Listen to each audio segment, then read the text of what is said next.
नमस्कार, मी विशाल परदेशी. सुप्रभात. या बुलेटिनमध्ये आपलं सगळ्यांचं स्वागत. सुरुवात आपण करतोय एका महत्त्वाच्या ब्रेकिंग न्यूजने आणि ती ब्रेकिंग न्यूज अशी आहे की राज ठाकरेंच्या शिवतीर्थावर जाऊन नितीन गडकरी यांनी राज ठाकरेंची भेट घेतली. दोन्ही नेत्यांमध्ये शिवतीर्थावर चर्चा झाली. राज ठाकरे यांनी शिवाजी पार्कमधून भाजप आणि मोदींच्या कामाचं कौतुक केलं होतं आणि त्यानंतर नितीन गडकरींनी राज यांची भेट घेतल्यानंतर आता भाजप मनसेच्या युतीबाबत राजकीय चर्चांना उधाण आलंय. त्यामुळे या भेटीमागे नेमकं दडलंय काय असं म्हणत असताना आता येणाऱ्या कालावधीमध्ये भाजप मनसे यांच्यामध्ये युती होणार असं एकूण दिसून येतंय. अशी एक चर्चा आहे. अर्थात त्याबद्दल मनसेच्या गोठातनं काय प्रतिक्रिया दिली जाते हे जाणून घेणं फार महत्त्वाचं ठरणार आहे. पण तुर्तास तरी नितीन गडकरींच्या या भेटीनंतर आता वेगवेगळे तर्कवितर्क जे आहेत ते राजकीय वर्तुळात व्यक्त केले जात आहेत आणि याच विषयी आपण बोलूयात. आमच्या प्रतिनिधी प्रणाली कापसे आपल्याबरोबर आहे. प्रणाली, सुप्रभात. या भेटीबद्दल नेमकं काय म्हटलं जातंय? विशाल, खरं तर नितीन गडकरी आणि राज ठाकरे यांचे संबंध हे सगळ्यांनाच माहिती आहे, सर्वश्रुत आहे ते. आणि नितीन गडकरी जेव्हा जेव्हा मुंबईमध्ये असतात आणि जेव्हा त्यांना वेळ असतो तेव्हा तेव्हा ते राज ठाकरे यांची भेट घेतात. हे आपण यापूर्वी बघितलेलं आहे. परंतु या भेटीचं महत्त्व काही वेगळंच आहे.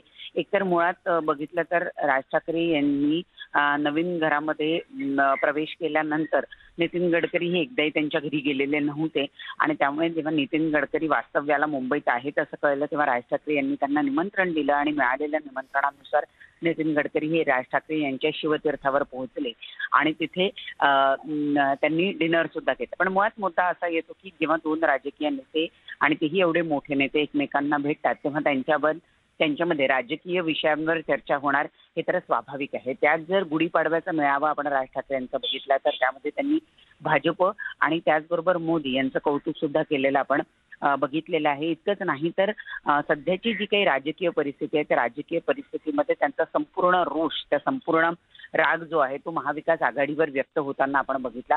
कशा पद्धतीनं राज्यात गोंधळ सुरू आहे आणि या गोंधळासाठी महाविकास आघाडी कसं जबाबदार आहे, कसं खोटं बोलून जनतेला फसवून ही सरकार सत्तेत आलं आहे असं राज ठाकरे यांनी म्हटले. आणि बहुतेक आपण जर बघितलं तर हे सगळे जे मुद्दे आहेत हे मुद्दे यापूर्वी भाजपनं मांडलेले आहेत. सातत्यानं भाजप ही भूमिका घेत आलेली आहे की हे सरकार हे जनतेला फसवून आलेलं सरकार आहे असं सातत्यानं भाजप म्हणत आलेली आहे. आणि तीच जेव्हा राज ठाकरे ओढतात तेव्हा स्वाभाविक आहे की हे दोन पक्ष एकमेकांच्या जवळ येत आहेत असं दिसतं. आणि आपण जर एकूण राजकीय परिस्थिती बघितली तर आज विरोधी बाकावर केवळ दोनच पक्ष आहे, एक भाजप आणि दुसरा मनसे. दोघांचीही लाईन ही हिंदुत्ववादी लाईन आहे.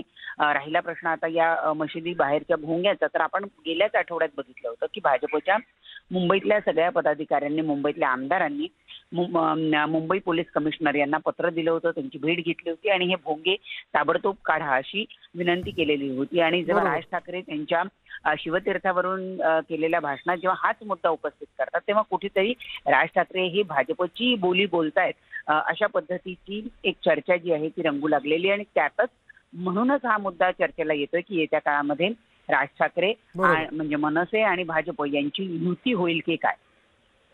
धन्यवाद प्रणाली या सगळ्या माहितीबद्दल.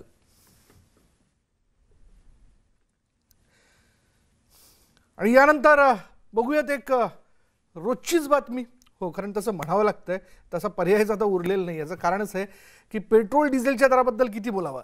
आज पुन्हा एकदा आठवड्याचा पहिला दिवस बघा, दिलासा मिळायला हवा होता असं अपेक्षित होतं, पण पेट्रोल डिझेलच्या दरात पुन्हा एकदा वाढ झाली आहे. पेट्रोल 84 पैशांनी महागलंय आणि डिझेल 43 पैशांनी महागल्याचं कळतंय. मुंबईत पेट्रोल 118 रुपये 83 पैसे प्रति लिटर, तर मुंबईमध्ये डिझेल 103 रुपये 7 पैसे प्रति लिटर असा एक आजचा नवीन दर जो आहे तो समोर येताना दिसतोय. 14 दिवसात 12 वेळा आता पेट्रोल डिझेलच्या दरांमध्ये वाढ झाली आहे.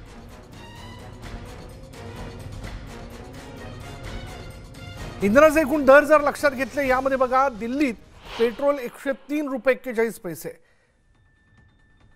डिझेल तेच दिल्लीमध्ये 94 रुपये 67 पैसे, म्हणजे अजून 100 पार गेलेले नाहीये. मुंबईत पेट्रोल 118 रुपये 41 पैसे, डिझेल 100 पार आहे 102 रुपये 64 पैसे. तर चेन्नईमध्ये बघा, पेट्रोल 108 रुपये 96 पैसे, डिझेल 99 रुपये 4 पैसे. पेट्रोल कोलकात्यामध्ये 113 रुपये 3 पैसे, डिझेल 97 रुपये 82 पैसे. म्हणजे एकटं महाराष्ट्र सोडलं तर बाकी सगळ्या ठिकाणी डिझेल हे 100च्या आत आहे पण महाराष्ट्रात मात्र डिझेल जे आहे ते 100 पार गेलंय. पेट्रोलबद्दल तर वेगळं बोलायलाच नको. 14 दिवसात 12 वेळा ही दरवाढ झालेली आहे.